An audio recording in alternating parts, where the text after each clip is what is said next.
was when I returned from teaching English out of the country, and I left for college in Idaho, and during that semester is when I started to feel things were off in my body. I started to get really sick to my stomach, and I was tired all of the time.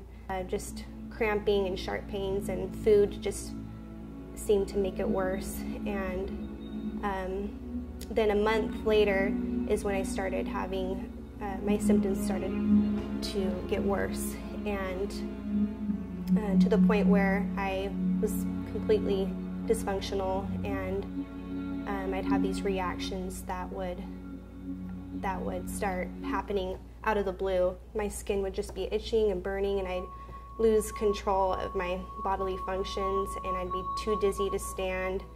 And so when this happened, I would hopefully be near a bathroom, and I would always just go into a bathtub, and I'd be throwing up, and I wouldn't have any control of my bowels, and it was horrible. When I'm going through a reaction, it feels like, I remember the first time I felt like I was going to die. I became really antisocial, and I didn't want to go out. I didn't want to date at all, and I kind of lost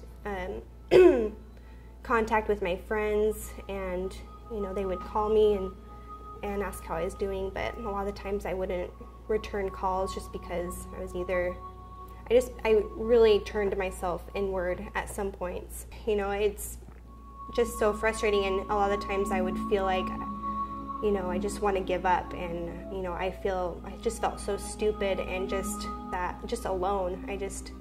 I really felt alone, and how could this, nobody have any answers or help for me? And so my dad found this clinic, and he,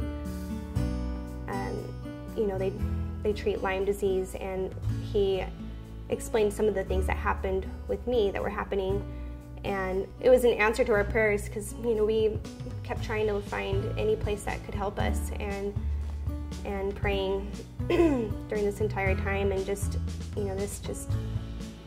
he was open to it, and he tried it out, and was able to talk to them about some of my symptoms, and they recognized some of them, and figured that I could just come in and try it, because we were pretty open at this point, trying. I went out there and did all the different tests that you take, and they were finally able to give me a diagnosis, which felt wonderful. I think my first thought was, okay, I'm really glad that it's not in my head. I mean, I knew it wasn't. They do IV treatments and pushes, and then you go home and you have your own stuff that you need to do there, and you take supplements every day, and it was really difficult, but more than that, it was just wonderful to be able to do something to fight the disease. I feel that they care about you as an individual, and they listen to your entire story, and they're willing to, you can just tell that they care and that they love people, and they're such a great support system. And for me, I felt like they were willing to, they always listened to me, and they always found answers, because they continually learn and research on, the stuff that they treat.